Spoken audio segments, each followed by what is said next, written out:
আজরাইল ফেরেশতা চারটে মাথা নিয়ে জামজামা বাদশার সামনে হাজির হয়েছিল। কিতাব পড়লে পাবেন বাবা। আজরাইল ফেরেশতাকে সেই সময় হযরত ঈসা রূহুল্লাহ জিজ্ঞাসা করলেন, হে জামজামা, আজরাইল ফেরেশতা চারটে মাথা নিয়ে যে তোমার সামনে হাজির হয়েছিল, এই চারটে মাথা কেন তুমি কি জিজ্ঞাসা করেছিলে?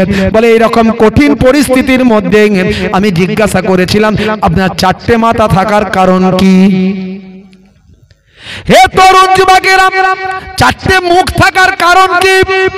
সেই সময় আজরাইল ফেরেশতা বলেছিলেন আমার সামনের মুখটা হলো, আমি এই মুখটা ঈমানদারদের সামনে দেখাই, আর ডান দিকের মুখটা আসমানবাসীদের জন্য, বাম দিকের মুখটা কুফফারদের জন্য, আর পেছনের মুখটা হলো মুশরিকদের জন্য।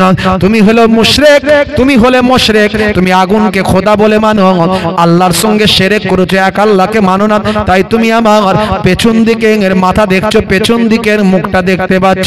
ভাইরা আমার, এমন সময় জামজামা বলেছিল আজরাইল ফেরেশতার সঙ্গে আরো কয়েকজন ফেরেশতা ছিল যাদের হাতে আগুনের তলোয়ার ছিল, যাদের সারা শরীর দিয়ে আগুন ঝরে পড়ছিল। এমন সময় আগুনের কুণ্ডু তাদের হাতে ছিল, আগুনের কামান, আগুনের গোলা তাদের হাতে ছিল। সেই সময় আজরাইল ফেরেশতা আমার শরীর থেকে রূহটা যখন বের করলো, আগুনের চাবুক যখন আমাকে মারা হলো, আমার সমস্ত শিরা উপশিরা ভাই আমার ভয়ে কুঁকড়ে গেল, সারা শরীরটা তখন জড়সড় হলো, সারা শরীর থেকে আমার ভিতর থেকে রূহটা বাঁচার জন্য চেষ্টা করতে লাগলো। আমার রূহটাকে আগুন দিয়ে টেনে আমার রূহটাকে আজরাইল ফেরেশতা বের করলাম। তারপরে আমি মারা গেলাম। আমি মারা যাওয়ার পরে আমাকে কবরস্থ করা হলো। আমাকে কবরস্থ করার পরে কিছু সময়ের মধ্যেই আমার কাছে দুইজন ফেরেশতা হাজির হলো। মানুষ মারা গেলে কি হবে পুরো ঘটনাটা জামজামা খুলি, মাথার একটা খুলি, বুঝতে পারছেন, ঈসা নবীকে বলেছেন। সেই ঈসা নবীর বক্তব্যটা আমি আপনাদের মাঝখানে ছোট করে বলে দিচ্ছি, লম্বা চওড়া নয়। কুল্লু নাফসিন যায়কাতুল মউত, আমার মরণ আসিবে যখন কেউ তা জানে না, তোমার মরণ আসিবে কখন কেউ তা জানে না। তুমি মরে গেলে আমি মরে গেলে তোমরা আমায় ভুলে যেও না, আমি মরে গেলে তোমরা আমায় ভুলে যেও না। তোমার মরণ আসিবে কখন কেউ তা জানে না, তোমার মরণ আসিবে কখন কেউ তা জানে না। এই দুনিয়ায় চিরজীবন কেউ তো থাকবে না, অন্ধকার কবর যে তোমার আসল ঠিকানা। এই দুনিয়ায় চিরজীবন কেউ তো থাকবে না, অন্ধকার কবর যে তোমার আসল ঠিকানা। সেই কবরে পিতা মাতা কেউ তো আসবে না, সেই কবরে আত্মীয়জন কেউ তো আসবে না, সেই কবরে নবী ছাড়া কেউ তো আসবে না। আমার মরণ আসিবে কখন কেউ তা জানে না, তোমার মরণ আসিবে কখন কেউ তা জানে না। কথা ঠিক না ভুল বলেন? রাজা বাদশারা পর্যন্ত চলে গেছে, আমাকে আপনাকে মরতে হবে। মৃত্যুর জন্য তৈরি তো নাকি? তৈরি সব বলেন হ্যাঁ কি জি? কথা ঠিক না ভুল? হ্যাঁ বলেন, কেউ বলতে পারবে হ্যাঁ তৈরি কি জি? কত নামাজ পড়েছো মৃত্যুর জন্য যে তৈরি? কবরে যাওয়ার পরে রেডি আছো? একমাত্র তোমার কবরের আলো হবে নামাজ, কোরআন, ইবাদত, রোজা। এগুলো তোমাকে কবরের আযাব থেকে, অন্ধকার থেকে, পোকামাকড় থেকে, সাপ বিচ্ছু থেকে, শরীর ফেটে যাওয়া, পচে যাওয়া, নষ্ট হওয়া থেকে বাঁচাবে একমাত্র আমলগুলো। কতটা করেছো বান্দা? কতটা রেডি হয়েছো?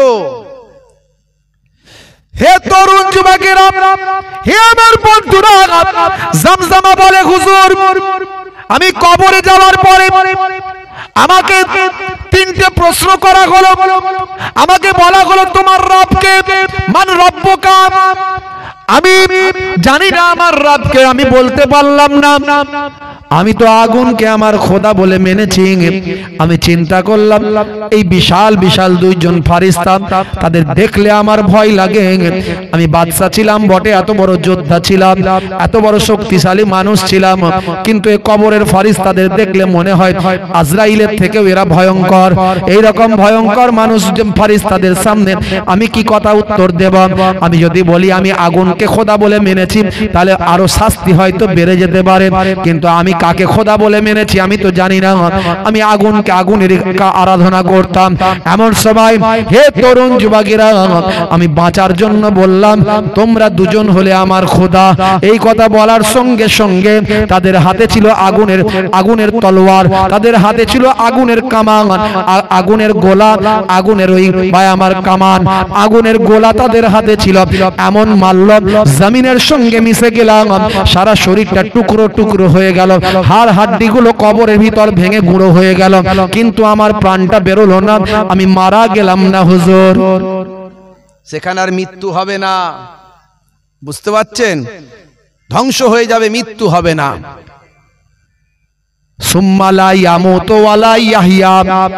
আল্লাহ কোরআন মাজিদে বলেছেন সেখানে না মারা যাবে আর না জীবিত থাকবে। লা ইয়ামুতু, মারাও যাবে না, ওয়ালা ইয়াহইয়া, জিন্দাও থাকবে না, মরবেও না বাঁচবেও না। কি হবে? আদ মরা, না মরা না বাঁচা। হে তরুণ যুবকেরা, হে আমার বন্ধুরা, শুনে রেখে দিন বাবা। খুবই সংক্ষেপ করে বলি, হে তরুণ যুবকেরা, হে মুরব্বিয়ানেরা, শুনে রেখে দেন, রুহুটা কিন্তু ইল্লিনে যায়। নেককার বান্দাদের রুহুটাকে আল্লাহ ইল্লিনে পাঠিয়ে দেয়, ফারিস্তারা নিয়ে পৌঁছে দেয় ইল্লিনে। ইল্লিনটা কোথা একটু শুনে রেখে দেন। ইল্লিন হলো 7 তবক আসমানের উপরে, আর সে ভাই আমার সিদরাতুল মুনতাহার পাশে ইল্লিনের মকাম। সেই ইল্লিনের রূহগুলো যখন একত্রিত হবে, পাশাপাশি সমস্ত রূহের সঙ্গে তাদের মোলাকাত হবে, জান্নাতি আরাম আয়েশ সেখানে পাবে, একে অপরের সঙ্গে খোঁজ গল্প তারা করবে, কেউ ভয় পাবে না, কারো চিন্তা লাগবে না, তারা দুনিয়ার মানুষের খোঁজ খবর নেবে, একে অপরের সঙ্গে মিলেমিশে জীবন যাপন করবে। আর রূহ যদি খারাপ হয়, আত্মা যদি খারাপ হয়, মানুষ যদি খারাপ কাজ দুনিয়ার জমিনে করে, তার রূহটাকে সিজ্জিনে দেওয়া হবে। সিজ্জিনটা কোথা? কিতাবের মধ্যে এসেছে বাবা, 7 তবক জমিনের নিচে সিজ্জিনের মকাম। বুঝতে পারছেন? হে তরুণ যুবকেরা, হে আমার বন্ধুরা, শুনে রেখে দিন বাবা, জেনে রেখে দেন। জামজামা বাদশা সেই সময় বলেছিল হুজুর, এমন সময় আমার রূহটাকে এই শাস্তির মধ্যে দেয়া হলো। তারপরে আমার 3টে প্রশ্ন করা হয়েছিল, 3টে প্রশ্নেরই আমি উত্তর দিইনি। বাঁচার জন্য ফারিস্তাদের নাম করেছিলাম। আমাকে বলা হলো তোমার নবীকে, আমি নবীর নাম বলতে পারিনি, নবীর নাম আমার বলা মুখ থেকে বের হয়নি। আমি নিজেকে বাঁচানোর জন্য বলেছিলাম নবী আর কে হবে, তোমরাই দুজন আমার নবী। আমি সেই সময় ফারিস্তাদের মারের কবল থেকে বাঁচার জন্য বলেছিলাম। এই কথা বলার সঙ্গে সঙ্গে আবার মার বেড়ে গেল, সারা শরীরটা টুকরো টুকরো হয়ে গেল, হাড় হাড্ডি গুলো সব জমিনের সঙ্গে মিশে গেল, কিন্তু এরপরও আমি মারা গেলাম না। হে তরুণ যুবকেরা, তারপরে ফারিস্তারা আমার কাছ থেকে যখন চলে গেল, তখন বলল তোমার আযাব চলতেই থাকবে এইভাবে। আমাকে নিয়ে চলে যাওয়া হলো আকাশের উপরে। সেখানে নিয়ে যাওয়ার পরে আকাশ থেকে ফারিস্তা বলতে লাগলাম ওই বান্দাকে বেঁধে ফেলো, ওকে সিজ্জিনে নিয়ে চলে যাও। হে তরুণ যুবকেরা, সিজ্জিনের মকামে পৌঁছে দেওয়া হলো। সেখানে নিয়ে গিয়ে জাহান্নামের ভিতরে ঢুকিয়ে দেওয়া হলো। জাহান্নামের ভিতরে যখন ঢোকানো হলো, সেই জায়গায় দেখতে পাওয়া যায় আগুনের জিনজিল দিয়ে আমার শরীরটাকে বেঁধে ফেলা হলো। আগুনের জিনজিল দিয়ে, শিকল দিয়ে, আগুনের শিকল তা দিয়ে বেঁধে ফেলা হলো। এত কষ্ট দেয়া হচ্ছে, কিন্তু আমি মারা যাচ্ছি না, বেঁচে আছি। মানে আদ মরা, না মরা না বাঁচা। হে তরুণ যুবকেরা, হে আমার বন্ধুরা, শুনে রেখে দিন বাবা, জেনে রেখে দেন।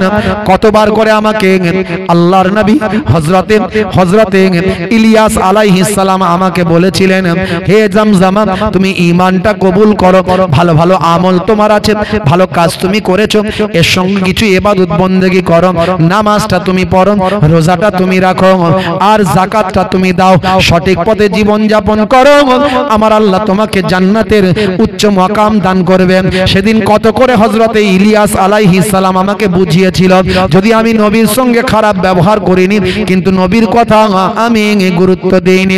হে তরুণ যুবকেরা, মনে রাখবেন আগের যুগের পয়গম্বরের সময়, আগের যুগের নবীদের সময়তেও নামাজ ছিল, রোজা ছিল, আর যাকাত দেওয়ার সিস্টেমটা আগেও ছিল। আমার আল্লাহ যেমন কোরআন মাজিদের মধ্যে বলেছেন, হে দুনিয়ার মানুষ শুনে রেখে দাও, ইয়া আইয়ুহাল্লাযীনা আমানু কুতিবা আলাইকুমুস সিয়াম কামা কুতিবা আলাল লাযীনা মিন ক্বাবলিকুম লাআল্লাকুম তাত্তাকুন। হে বিশ্বাসী বান্দারা, তোমাদের উপর রমজানের রোজা ফরজ করা হলো, যেমন তোমাদের পূর্ববর্তীদের উপরেও রোজা ফরজ করা হয়েছিল। মানে আগের যুগের মানুষের উপর রোজা ফরজ ছিল। আল্লাহ যা নির্দেশ করেছেন সবের মধ্যে বিজ্ঞান বাস্তবতা আছে। আমি এগুলোর উদাহরণ অনেক দিয়েছি।